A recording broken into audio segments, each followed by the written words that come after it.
ॐ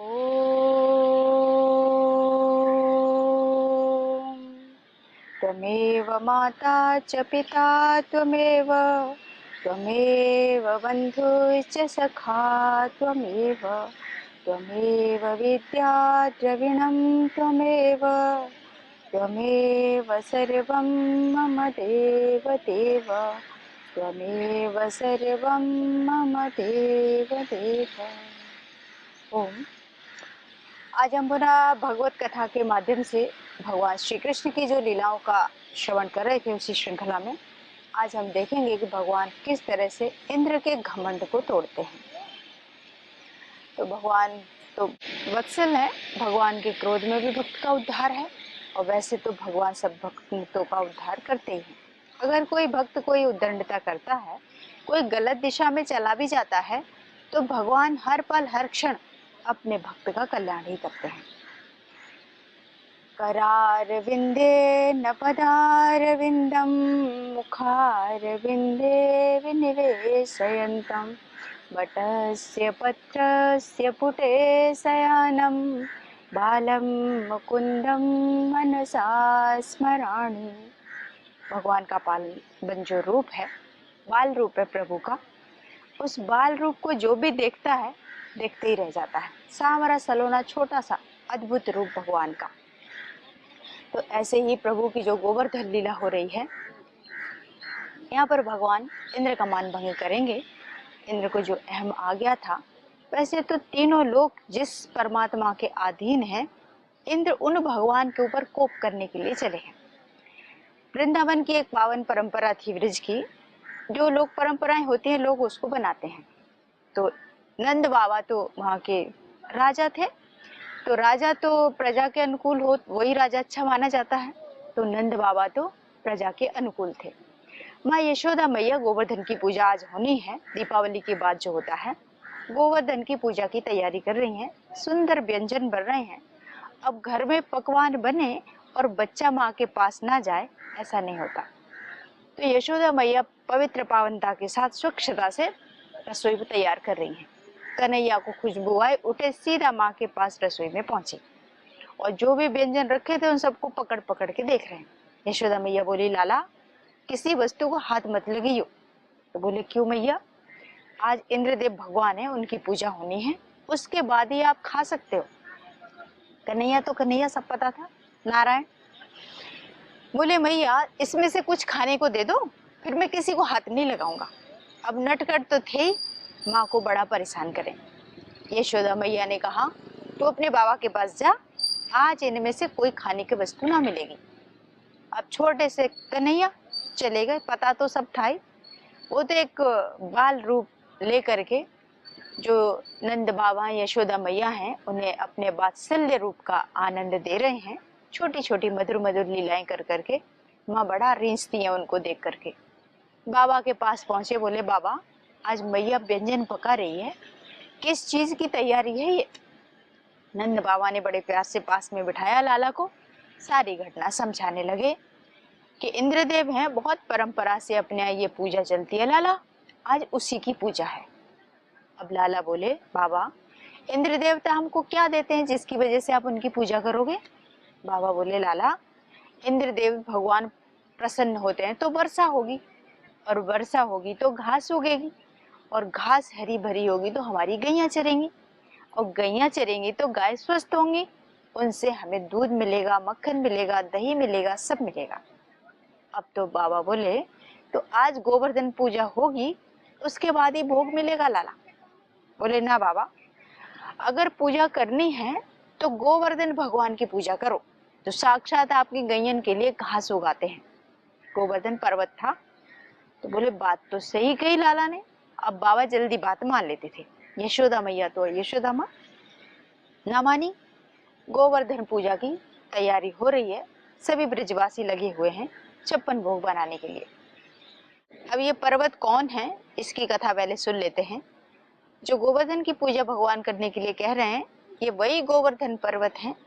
जब राम भगवान सेतु बंद कर रहे थे लंका पहुंचने के लिए, उसी समय सभी वानर सेना सब भगवान की सहायता के लिए वहां पर पहुंचे हुए थे। तभी हनुमान जी को भी आदेश दिया था प्रभु ने, तो उनको भी पत्थर आदि लाने के लिए कहा गया। तो हनुमान जी ने सोचा कि एक एक पत्थर डालूं, इससे बढ़िया पर्वत उठा के ले आता हूँ। तो हनुमान जी तो थे ही बलिष्ठ। अष्ट सिद्धि नौ निधि के दाता, असवर दीन जानकी माता। अष्ट सिद्धियां नौ निधियां जिनके पास थी, वो छोटे छोटे पत्थर क्या उठाए, ऐसा सोच के हनुमान जी उड़ान भरे और पूरा पर्वत ही उठा के चल पड़े। अब पर्वत उठा के ले जा रहे थे, तभी वो सेतु बंद जो काम था वो पूर्ण हो चुका था।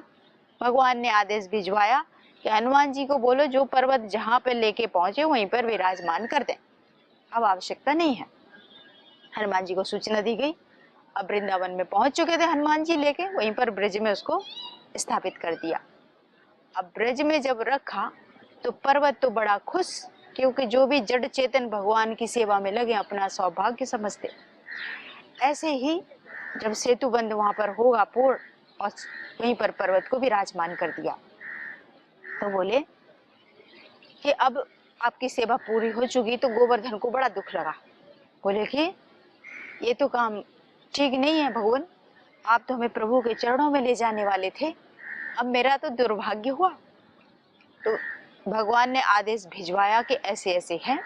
तो हनुमान जी ने बोले चिंता ना करो, अगर अभी हम आपको ले जाते तो सेतु बंद के रूप में कुछ ही पल का सानिध्य आपको प्राप्त होता भगवान का। द्वापर में प्रभु राम फिर से कृष्ण अवतार लेंगे, उस समय आपको सेवा का मौका मिलेगा, तो आप तब तक यही प्रभु की प्रतीक्षा कीजिए। ऐसा बोल के वहां स्थापित करके पर्वत को, और हनुमान जी श्री राम जी के पास पहुंच गए। तो ये वही गोवर्धन पर्वत है जो द्वापर में स्थापित अब होगा, और कृष्ण बन के भगवान उसका उद्धार करेंगे। जो त्रेता युग में जब राम जी आए उस समय इन्हें भगवान ने सेवा का मौका ना दे सके। तो ये वही गोवर्धन पर्वत हैं जिनकी इस जन्म में भगवान कृष्ण बन करके अपनी सेवा का मौका देंगे। अब सभी ब्रजवासियों ने भोगों को तैयार किया, गाड़ियां सज गई, सब कुछ अच्छे से 56 भोग तैयार किए। लाला तो अपनी मस्ती में, उन्हें तो पता ही है क्या लीला करनी है। प्रभु बड़े प्रसन्न, छोटे से बाल रूप है, सुंदर सलोना सांवरा रूप, छोटा सा बच्चा किसी का भी बहुत प्रिय लगता है। अब ये तो साक्षात नारायण है, इन्हें जो भी देखे वो इन पे मोहित हो जाए। अब भगवान की बाल लीलाओं का जब हम श्रवण करते हैं तो ये सुन के हमारा भी मन ललचाता है कि काश उस समय हम भी होते, क्या पता हम रहे हों।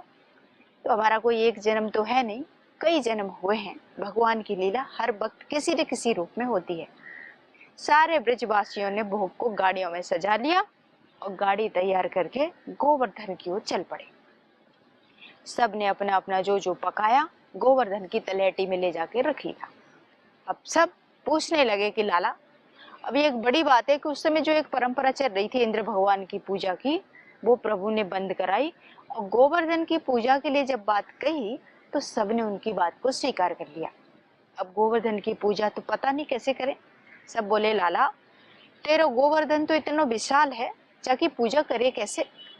भगवान मुस्कुराए, बोले आप चिंता ना करो, पहले इन्हें जल से अभिषेक करो, फिर हमारे देवता को भोग लगाइयो। बोले लाला, यमुना मैया इतनी दूर और तेरो गोवर्धन इतनी दूर, इसके लिए कौन जल लेके आए। नहीं माने। तो बोले एक काम करो, अब चिंता न करो, आंखें बंद कर लो सारे, अभी यहीं पर सब हो जाएगा। सारे ब्रजवासी बड़े भोले भाले कन्हैया की बात मानते थे। सब ने नेत्र बंद किए और प्रभु ने आंख बंद करके मानसी गंगा का आह्वान किया। उसी समय वहां गंगा मैया प्रकट हो गई। गंगा मैया तो गंगा मैया, सब सौभाग्य प्रभु के चरणों में जो सेवा दे। गंगा मैया प्रकट हुई जो मानसी गंगा के नाम से वहां प्रसिद्ध है। सब से कहा लाला ने आंखें खोल लो। सबने आंखें खोली, गंगा मैया विराजमान है। अब तो सबको बड़ो आश्चर्य भयो। बोले कि लाला, तेरो देवता तो बड़ो अच्छो है, इंद्र भगवान की हम इतने वर्षों से पूजा कर रहे हैं, आज तक उसने कोई ऐसी गंगा प्रकट ना करी। तो भगवान बोले इसीलिए तो बोला गोवर्धन की पूजा करो, सब मिलेगा। तो बोले अब क्या करें। अब इसमें से पानी भरो और गोवर्धन भगवान को पहले अभिषेक करो। सबसे अभिषेक कराया। सारे ब्रजवासी भर भर के मटके गोवर्धन भगवान का अभिषेक कर रहे हैं। अब बोले अब लाला बता इसको भोग कैसे लगाए। इंद्र भगवान को तो साक्षात हम मंदिर में ले जाके भोग लगाते, वो ग्रहण करते, इसको कैसे भोग लगाए। फिर से लाला ने युक्ति सोची, अब कन्हैया थे तो नटखट ही। बोले अब सब फिर से आंखें बंद कर लो, फिर मेरे जो भगवान है गोवर्धन वो प्रकट हो जाएंगे। सारे भोले भाले ब्रजवासी जैसे जैसे कन्हैया बोले वैसे वैसे करते जाए। सबने आंखें बंद कर ली, बड़ी श्रद्धा से आंखें बंद करके गोवर्धन भगवान के दर्शन करने के लिए साक्षात बैठे हैं। अब जैसे ही गोवर्धन भगवान के लिए आंखें बंद करवाई, उनके दृष्टि के लिए आंखें बंद कर ली, उसी समय भगवान ने एक बाल रूप सबके सामने है और एक विराट रूप लेकर के पर्वत पे खड़े हो गए। तो जैसे ही पर्वत पर खड़े हुए कन्हैया, तो सबने कहा कि ये सब जैसे ही गोवर्धन का रूप धारण कर लिया प्रभु ने, बाल रूप सामने गोपियों के साथ है। सबसे बोले आंखें खोल लो, गोवर्धन भगवान प्रकट हो चुके हैं। अब जैसे ही आंखें खोलने के लिए कहा, सबने आंखें खोली और गोवर्धन भगवान की ओर दृष्टिपात किया तो भगवान विशाल रूप में गोवर्धन के रूप में प्रकट हो गए। तो गिरिवर रूप लिया प्रभु ने यहाँ पर। तो यशोदा मैया तो मैया, बालक जो माँ का होता है, कितनी भीड़ में क्यों ना हो, माँ को अपने बच्चे की चाल उसके नैन नक्श से देख करके पहचान लेगी ये मेरा बच्चा है, चाहे कितनी भीड़ क्यों ना हो। ऐसे ही यशोदा मैया बड़ी गौर से देख रही है गोवर्धन भगवान को। अब लाला को पहले ही संशय था कि मैया बड़ी चतुर है, मेरे को पकड़ ना ले फिर से।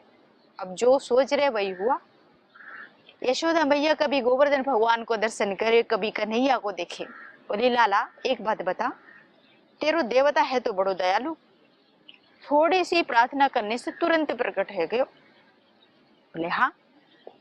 तो जैसे ही मैया ने कहा कि तेरो देवता बड़ो दयालु है और देखती भी जा रही है, तो बोली लाला एक बात बता, ये जो देवता है तेरो, इसको मोड़ो तेरो ही जैसो लगे। अब लाला समझ गए कि मैया पहचान ली है। बोलती हाँ मैया मेरे जैसो ही लगे, पर मैं तो ना हूं। बोलते ना लाला, कछु तो बात जरूर है, तेरो जैसे ही मुख क्यों लग रहे हो गोवर्धन को। अब भगवान साक्षात खड़े हैं गोवर्धन बन के स्वयं ही। तो बोले देख माँ, अब कन्हैया नटकर तो थे, घुमा दिया। बोली भाली मैया को, जा गैयन को दूध मैंने पियो, वही दूध गोवर्धन ने पियो। तो हम दोनों ने एक जैसो खाया। अब एक जैसो जैसे खाना खाए तो उनका स्वास्थ्य और शरीर भी एक जैसो ही बनेगा। बोले हाँ ये तो बात ठीक है लाला तेरी। अब इतनी बात लाला ने कही तो कन्हैया समझ गए कि मैया को तो संशय हो चुका है। बोली माँ तू सारी बातें छोड़, अब गोवर्धन भगवान को भोग लगाओ। बोले अब कैसे भोग लगाएं, इसका मोड़ो इतना बड़ो, अब ये कैसे खाएंगे। बोले जो डलिया है आपकी, पूरी डलिया की डलिया ले जाके उनके मोहड़े में डाल दो। अब तो सारे ब्रजवासी जितना भोग लगाएं, भगवान गोवर्धन के रूप में विराजमान होकर साक्षात भोग को ग्रहण कर रहे हैं। ऐसी प्रभु ने ब्रजवासियों पर कृपा की, सब आनंद ले रहे हैं, बड़े धूमधाम से उत्सव को मना रहे हैं। अब सारे ब्रजवासियों के मन में आ गई कि जो लाला को जो देवता है गोवर्धन, ये बड़ो ही भूखो है, सारे डलिया के डलिया खा जा रहा, हमारे लिए भोग बचेगो कि नहीं। तो कन्हैया समझ गए। बोले आप चिंता ना करो, आप सबके लिए भोग बचेगो। तो ब्रजवासियों के लिए भोग भगवान ने बचाया, सब श्रद्धा से खा रहे थे। इतना सुंदर उत्सव चल रहा है, कहीं भी आप देखना कोई भी उत्सव हो, कोई न कोई विघ्न तो आता ही है। फिर से एक विघ्न आया। नारद जी का काम ही था उस समय सूचनाएं देना, इधर से उधर जाना और आग लगाने वाला जो काम करना चाहिए वो। इंद्र के पास पहुंच गए नारद जी लेके करतार, श्रीमन नारायण नारायण का जाप करते हुए बोले इंद्रदेव आज से आपका पत्ता साफ हो गया। बोले क्या बोल रहे हो नारद जी, आपकी जो ब्रज में पूजा होती थी वो ब्रजवासियों ने बंद कर दी, और क्या होने लगे, किसकी पूजा हो रही है। बोले गोवर्धन की पूजा हो रही है वहां पर। अब तो इंद्र के क्रोध की सीमा ना रही। इंद्र बोले ऐसे कैसे हो सकता है। इंद्र चल पड़े, नीचे आ गए उठा करके सब कुछ अपना देख करके। अब तो ब्रजवासी बड़े आनंद से उत्सव को मना रहे हैं। इंद्रदेव भगवान भी पहुंच गए। इंद्र ने देखा कि यहाँ तो कुछ अलग ही है, अब उनको तो नहीं पता ये कन्हैया है। इंद्र ने मूसलाधार वर्षा करना प्रारंभ कर दिया और वहीं पे कन्हैया तो समझ गए अब भगवान के रहते ब्रजवासियों को कौन क्या बिगाड़ सकता है। उसी समय भगवान ने गोवर्धन पर्वत को अपने नख पर उठा लिया, कनिष्ठ का अंगुली के नख पर और नख के अग्रभाग पर। अब ये सामर्थ्य साधारण इंसान का तो हो नहीं सकता। जब नख पे उन्होंने गिरिवर को उठा लिया, सारे ब्रजवासियों को आह्वान किया कि आप इसके नीचे आ जाओ, कोई कुछ नहीं। इतनी घनघोर वर्षा कि पूरा ब्रिज डुबाने का इंद्र ने पूरा संकल्प ले लिया खूब मूसलाधार वर्षा हो रही है। सारे ब्रिजवासी गोवर्धन की तलहटी में खड़े होकर बड़े आनंद से उसका आनंद ले रहे हैं। जब ये देखा खूब वर्षा हुई, अब यशोदा मैया को दया आई। कोई भी माँ होगी अपने छोटे से बालक को देख करके दया आ ही जाएगी। ऐसे ही यशोदा मैया को दया आ गई कन्हैया को देख करके। बोली, लाला तू थक गए होगो, थोड़ा सा आराम कर ले। अपना माँ ने थोड़ा सा आराम करने की जब बात कही तो बोले कन्हैया ने कि ये जो गोवर्धन है ये नीचे आ जाएगा। अब तो ब्रिजवासी बोले, लाला तू ज्यादा ना दिखा, आराम कर ले, छोटो ऐसे थोड़ा खा ले, थोड़ा सो ले, क्योंकि 3-4 दिन हो सके थे। लेकिन प्रभु ने इंद्र की जो कोप किया इसका बुरा ना मांगा। प्रभु बड़े प्रसन्न, क्योंकि इंद्र ने जब कोप किया तो गोवर्धन के नीचे पूरा वृंदावन, सारे गोप ग्वाला एक जगह इकट्ठे। अब प्रभु बड़े प्रसन्न, क्योंकि भक्त और भगवान को जो मिलाए उससे भगवान प्रसन्न होते हैं, और जो इसको दूर करने का प्रयास करता है भगवान उसे कभी माफ नहीं करते। तो इंद्र पे प्रभु ज्यादा क्रोधित नहीं थे, क्योंकि इंद्र ने जो काम किया, मूसलाधार वर्षा की, घनघोर घटाएं काली छा गई, खूब तूफान चल रहा है और सारे ब्रिजवासी एक जगह, ये दृश्य देख करके प्रभु बड़े ही आनंदित थे। तो कन्हैया से सारे ब्रिजवासी कहने लगे, छोटा सा तू है, थोड़ा आराम कर ले, थक गए होगो। कान्हा बोले, अगर मैं आराम करूंगा तो ये सब नीचे आ जाएगा। बोलो, ज्यादा ना दिखा लाला, हमने अपनी भी लठिया लगा रखी है, मैंने अपना सिर लगा रखो है, कोई हाथ लगा रखो है, तू अकेलो ना है। बोले, हाँ ये तो मुझे पतो है, ये सब आपकी ही कृपा से है, मैंने तो कुछ ना करूं, तो इसीलिए कह रहा हूँ लाला थोड़ा आराम कर ले। कन्हैया बोले, कर लूं? बोले, हाँ कर ले। तो लाला ने थोड़ा सा अंगुली को टेढ़ा ही किया। इतने में क्या हुआ, किसी की लठियां टूटी, किसी का सिर फूटा, चटर पटर सब हो गया। कन्हैया मुस्कुराए, फिर से भगवान ने सीधी करी उंगली, पर्वत वहीं का वहीं। बोले, हो गई आपकी ताकत? अब तो सारे ब्रिजवासी समझ गए कि ये जो कन्हैया है हमारा कोई साधारण लाला नहीं है, ये साक्षात नारायण का रूप लेके इस धरा पर आए हैं। सारे हाथ जोड़े प्रभु के सामने खड़े हो गए ब्रिजवासी और बोले, बता लाला तू है कौन? अब तो कन्हैया बड़े भयभीत अंदर से कि इन्हें पता चल गई कि मैं नारायण हूँ तो सारे माखन मिश्री को भोग लगाएंगे और जो मैं लीलाओं का आनंद ले रहा हूँ सब खत्म हो जाएगा। अब प्रभु तो थे ही नटवर, नटखट लीलाएं करते। फिर से ब्रजवासियों को घुमा दिया। बोले, मैं कोई नारायण नारायण नहीं हूँ, मैं तो तुम्हारा सखा हूँ, यशोदा मैया का लाला हूँ, नंद बाबा का छोटा सा लखनैया हूँ, मैं कोई भगवान ब्रह्म नारायण नहीं हूँ। मैं ना लाला, बोलते ना तो ना, मैं तो मैया का लाला हूँ, ये माखन खिलाती है खूब अच्छे से, इसलिए अपनी ताकत पे उठा के रखो मैंने गोवर्धन को। तो बोले, ना तू साक्षात ब्रह्म ही है, अब जो कुछ भी बोल हमें पता लग गई। तो कन्हैया बोले कि तूने पर्वत जो उठाया इसकी ताकत आई कहाँ से? ब्रजवासी पूछ रहे हैं।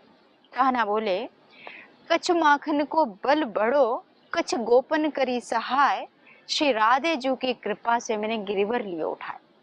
कितनी सहजता से प्रभु कह रहे हैं कि मेरा इसमें कोई ताकत नहीं, कुछ मैया और गोपियां जो मक्खन खिलाती हैं उसी की ताकत से मैंने गिरिवर को उठाया है, और कुछ राधा रानी की कृपा हुई है उससे इस पर्वत को मैंने उठा लिया।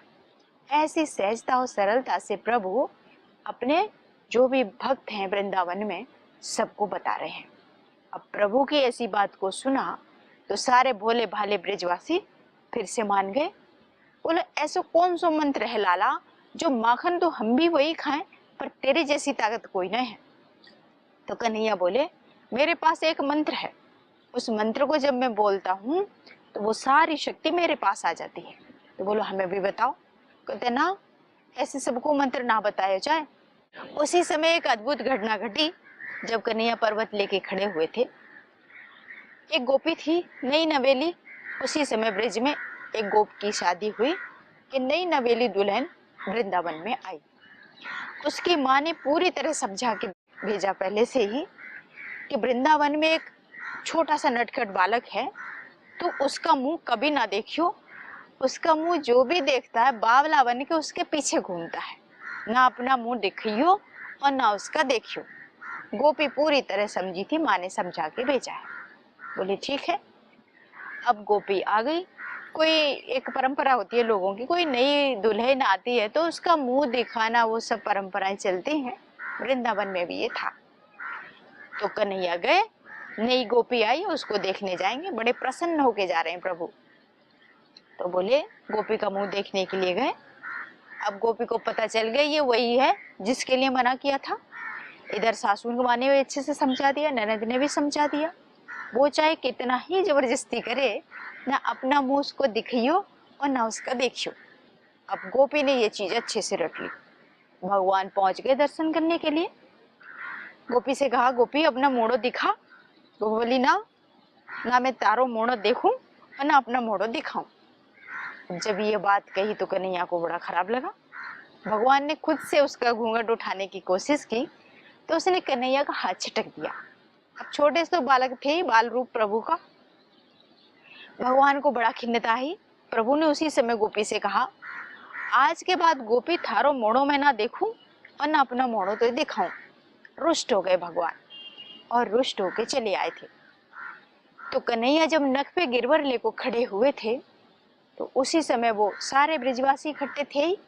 वो गोपी भी आ पहुंची वहां पर। खूब वर्षा हो रही है, खूब हवाएं तेज चल रही हैं, तो स्वाभाविक है वस्त्र भी उड़ेंगे, हवाएं चलेंगी, घूंघट उड़ना ही था। तो वो गोपी भी वहां पर खड़ी थी। तो खूब तूफान चला, हवाएं चली। खूब हवाओं के चलने से गोपी का जो मुख था वो खुल गया, उसका घूंघट हट गया। अब ये चीज देखी तो जैसे ही गोपी का घूंघट हटा, उसकी दृष्टि सीधे सामने भगवान कृष्ण के ऊपर गई। अब सुंदर सांवला सलोना रूप प्रभु का, पीताम्बरी पहने हुए हैं, पैर को दूसरे पैर में क्रॉस करके खड़े हुए हैं, हाथ में मधुर बंसी ली है प्रभु ने, घुंघराली अलकावली है भगवान की, सुंदर कपोल हैं, बड़े बड़े नेत्र हैं प्रभु के। ऐसा सांवरा सलोना अद्भुत रूप देख के प्रभु के बालों की तो कहना ही क्या, अद्भुत छटा है। प्रभु के बालों की तुलना सावन के जो बादल हैं काले काले, उससे की जाती है। ऐसा अद्भुत रूप सौंदर्य देख करके गोपी ठगी की ठगी रह गई। उसके नेत्र प्रभु के सौंदर्य जो छटा थी उसको देखते रह गई। पलक झपकना बंद हो गए, गोपी एक टक भगवान को देखती रही। अब जैसे ही कन्हैया को पता चला कि गोपी का मोड़ो खुल गया, भगवान ने अपना मुंह दूसरी दिशा में घुमा लिया। अब तो गोपी रोए आंखों से अश्रुपात करे, रुदन करने लगी कि हे प्रभु, ये जिनका मैंने कहना माना उन सबको गालियां देने लगी कि इतना अद्भुत रूप और सौंदर्य भगवान का, जिससे मुझे अब तक वंचित रखा। गोपी दूसरी दिशा में गई प्रभु का दर्शन करने के लिए, भगवान दूसरी दिशा में घूम गए। गोपी हाथ जोड़ के प्रार्थना करने लगी प्रभु के सामने कि भगवान मुझे माफ कर दो, मुझसे भूल हुई है, अब ऐसा नहीं होगा।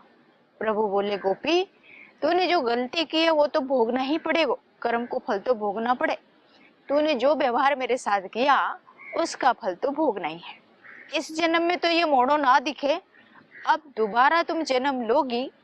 अब गोपी इतना रुदन करे, 3-4 दिन हो गए, अचेतन अवस्था में आ गई, लेकिन प्रभु ने उसे क्षमा नहीं किया। तो बोली, मैं तो थारी हूँ कन्हैया, मुझे माफ कर दे, अब ये भूल कभी ना होगी। तो भगवान बोले, तुम जो रुदन किए उससे अंतःकरण तो पवित्र हो चुका है आपका, लेकिन अगला जन्म जब आपका होगा तो गोपी बनकर के आप आओगी, तब दोबारा से आपको मेरी सेवा का सौभाग्य प्राप्त होगा। तो वही गोपी पुनर्जन्म होता है, मीराबाई के रूप में जन्म लेती है। और कलयुग जो अभी चल रहा है, इसमें मीराबाई के नाम से परम भक्ता भगवान की हुई और भगवान की परम भक्ति का उसे आश्रय प्राप्त हुआ।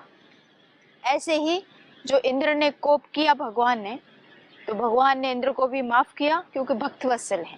कामधेनु गाय को लेकर के इंद्र आए माफी मांगने। उन्हें पता चल चुका था कि साक्षात नारायण धरा पे विराजमान है। ऐसा लेकर के कामधेनु लेके आए, भगवान ने उन्हें क्षमा किया।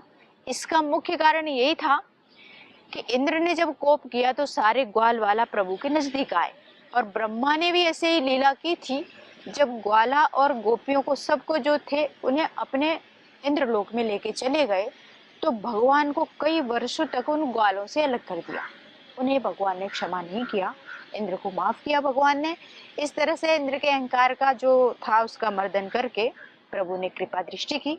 इसी के साथ यहीं पर वाणी को विराम लेते हैं। अगले अंक में फिर भगवान की बाल लीलाओं का आनंद लेंगे। सभी को ओम शांति शांति शांति। ओम श्री परमात्मने नमः।